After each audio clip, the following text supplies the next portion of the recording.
وبكده اكون خلصت معاكم كفتة الفراخ بالشكل ده. وزي ما قلت لكم، الطفل اللي عندكم لما بياكلش فراخ او لحمة ممكن تعملها له بالشكل ده، هياكلها ان شاء الله. لو عجبكم الفيديو واستفدتم منه بحاجة، ادعوني بلايك واشتركوا في القناة وفعلوا زر الجرس عشان يوصلكوا كل جديد. وبألف هنا وشفا. هنزل لكم الوجبات اللي انا كنت عاملاها، وحاولوا بقدر المستطاع اي حد عنده عزيز او غالي راح، اعملوا له اي حاجة عشان خاطر توديها له من طبق من فضة، يعني حطها له على طبق من فضة كده ووديها له. اعمالهم خلاص خلصت من الدنيا، واحنا بس اللي السبب في الحسنات اللي ممكن ياخدوها هناك. الله يرحمهم ويحسن اليهم يا رب كلهم. الف هنا وشفا. السلام عليكم ورحمة الله وبركاته، والصلاة والسلام على أشرف المرسلين سيدنا ونبينا محمد وعلى آله وأصحابه أجمعين. ازيكم حبايبي، عاملين ايه؟ هعمل معاكم النهاردة كفتة الفراخ بطريقة بسيطة جدا، وعملتها كذا مرة كده على القناة، بس الطريقة دي مختلفة شوية. عندي هنا كان في كيلو من صدور الفراخ، كنت هعملها بانيه، فغيرت رأيي قلت ايه، اعمل اي حاجة مختلفة عن البانيه والحاجات دي كلها، فقلت اعمل كفتة الفراخ. جبت البانيه وقطعته وحطيته في قلب الكبة، فرمته بالشكل ده، وحطيت عليه فلفلاية حمراء وفلفلاية صفراء، على فكرة ممكن تستغني عنهم هما الاتنين، بس بيديك لون حلو قوي مع الفراخ، وبصلاية كده. فرمتهم كلهم في قلب بعض في الكبة بالشكل ده. تعالوا بقى نشوف المكونات اللي احنا هنحطها على كفتة الفراخ. عندي هنا ملح، فلفل، كمون، كزبرة، قرفة، جنزبيل، اي نوع عندك من البهارات. يعني انا كان عندي بهارات حواوشي حطيت منها معلقة، لو عندك بهارات كفتة حطي مفيش مشكلة، بتدي تست حلو قوي للكفتة. وعندي هنا كمان بهارات فراخ، لو موجودة مش موجودة مفيش مشكلة. وفي عندي معلقة صغيرة من بودرة الزعفران، بتدي لون حلو قوي للكفتة يا جماعة والله. لو عايزة الكفتة بتاعتك تبقى محمرة شوية، طبعا الفلفل الأحمر محطوط فيها، ممكن كمان تحطي معلقة من البابريكا. إنما لو عايزاها مصفرة شوية حطي معلقة صغيرة من بودرة الزعفران. عندي هنا معلقة حلوة كده من البيكنج باودر، خميرة الحلويات. وفي هنا كمان المادة الرابطة اللي هي البقسماط. هحط 4 معالق كبار على الكيلو بتاع البانيه. تعالوا بقى نقلب الحاجات الحلوة دي كلها ونشوف هنعمل ايه. عندي هنا خلاص كده انا حطيت المكونات كلها في بعضها كده. حاولي تدخلي كل المكونات في قلب بعضها. بالمناسبة انا امبارح كنت عاملة اطعام ل25 فرد، بسم الله ما شاء الله لا قوة الا بالله، وربنا يا رب ايه يكرم الناس كلها بالخير. انا طبعا كل سنة في رمضان معد بابايا الله يرحمه ويحسن اليه، الفاتحة طبعا لأمواتنا وأموات المسلمين أجمعين، رحلوا عننا طبعا، ومفيش أي حاجة خلاص بتصلنا بيهم غير العمل الصالح والدعاء.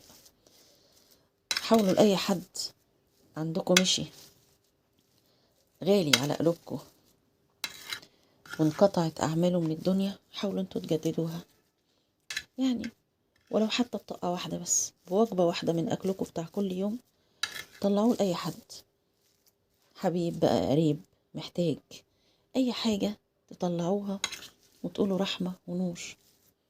الله يرحم أمواتنا وأموات المسلمين أجمعين. في آخر الفيديو إن شاء الله هنزل لكم الحاجات اللي أنا كنت عاملاها. طبعا أنا مصورتش حاجة خالص، أنا بس صورتين كده بس تشجيع للناس اللي هي عايزة تعمل حاجة ومش عارفة تعمل، أو تتشجع إنها تعمل. طبعا كان أبويا ميت الله يرحمه ويحسن إليه، توفاه الله في 10 رمضان، الله يرحمه رحمة واسعة. وبعديها بيوم على طول سبحان الله الذكرى السنوية بتاعت كمان حماية أبويا التاني، ما يختلفش عن أبويا خالص الله يرحمه ويحسن إليه. الاتنين كانوا بيحبوا بعض جدا، اتنين تحبوا في الله، عكس طبعا الناس دلوقتي والنسب اللي بيحصل وتغير القلوب، حاجات غريبة قوي بنشوفها دلوقتي. ربنا يسترها معانا وعلينا يا رب، اللهم امين. كده خلاص عندي الكفتة بتاعتي بالشكل ده. طبعا انا كل مرة كنت بحط عليها الكزبرة، بطحنها في قلب الكبة، بس انا لا، الكزبرة عندي هحطها في الاخر خالص، علشان بيبقى طعمها حلو قوي ولونها كمان بيبقى حلو وباين في قلب الكفتة. هقلب بقى كل ده واحطهم في كيس واحطهم في الفريزر شوية قبل ما اشتغل بيهم. كده خلصت خلاص الكفتة وحطيتها في قلب الكيس بالشكل ده. هحطها بقى في الفريزر شوية. بص لونها جميل ازاي يا جماعة، عشان نطرة الزعفران اللي احنا حطينا فيها، ده غير كمان الفلفل الالوان. هحطها بقى في الفريزر لمدة 10 دقايق او نص ساعة. لو انت عايزة تحطيها اكتر من كده مفيش مشكلة خالص، بس تطلعيها بقى وتصبعيها وتقليها على طول في الزيت. لو حابة تعمليها قبلها بيوم وتحطيها في الفريزر، او مثلا تعمليها وتخزنيها، مفيش مشكلة خالص، برضو بتطلع معاكي حلوة جدا. تعالوا بقى نحطها في الفريزر وبعد كده نطلعها عشان نحمر. كده عندي طلعت الكفتة بتاعتي من الفريزر، مسكت شوية نفسها كده، بس برضو لازم نحط سنة زيت كده واحنا بنتعامل معاها عشان ما تلزقش برضو في ايدينا. احنا حاطين طبعا مادة الربط هي البقسماط بس برضو. وعندي هنا شاليمو بالشكل ده، ادهنه برضو زيت وابتدي ان انا اصبع الكفتة بتاعتي بالشكل ده. انا بحب اعملها صوابع كبيرة، في ناس بتحب تعملها صغيرة مفيش مشكلة، ده حسب ما انت عايزة. وفي ناس بتحب تعملها زي البرجر كده او الطعمية، برضو مفيش مشاكل خالص. بصوا هتبقى بالشكل ده، وتشديها كده معاكي هتتشد بمنتهى البساطة بالشكل ده.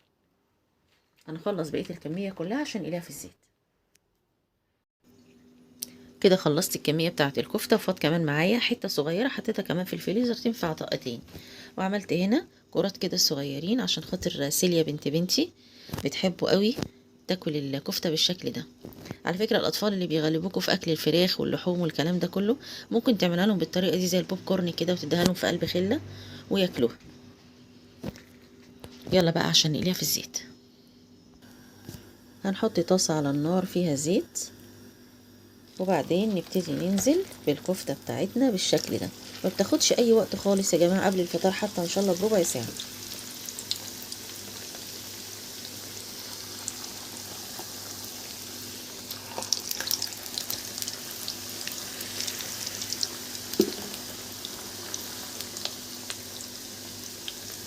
حاولي تعملي بس شوية الكفتة عندك في قلب طبق بره، ويبقوا جاهزين عشان تقليهم على طول في الزيت عشان ما بياخدوش وقت.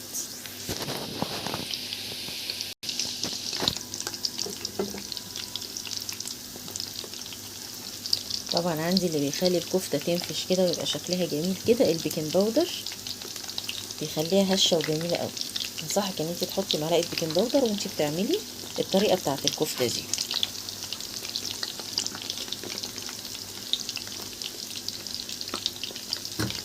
خلص المقدار وارجع.